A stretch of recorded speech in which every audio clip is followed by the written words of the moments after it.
Seeing is believing. Dharma Talks by Sayadaw Nyanabhasa. Talk 6, 6 Elements Meditation. In the whole body there are 6 elements. Earth and water elements form one group. Fire and air elements form another group. The space element consists of gaps and spaces in objects. The final element is the knowing element, which is the mind or consciousness.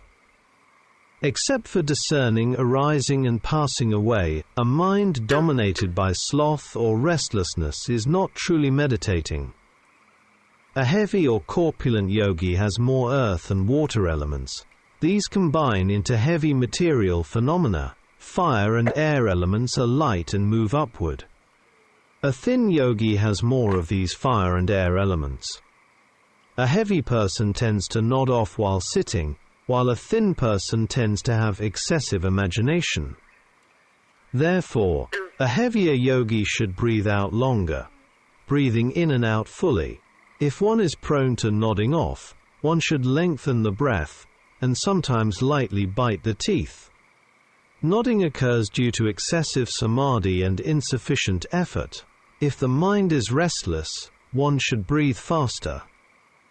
After adjusting the 4 elements in the body, one continues insight practice. The hardness of the earth element does not appear continuously, it arises in gaps.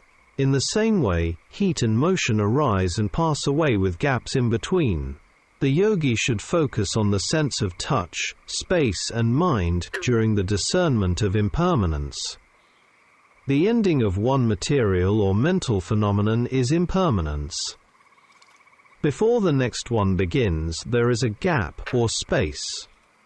Because of the rapidity of phenomena, it is difficult to discern the ending instantly. However, by seeing these gaps, impermanence becomes clearer. Seeing impermanence is seeing the short gaps. Mental phenomena also have gaps. For example, seeing consciousness contains many short gaps.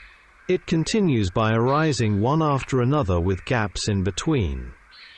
Hearing consciousness is even clearer, as one sound follows another.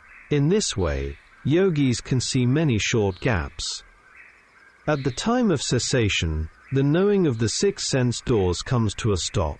Knowledge directly experiences the phase of cessation, which is nibbana. This experience is known as the long gap.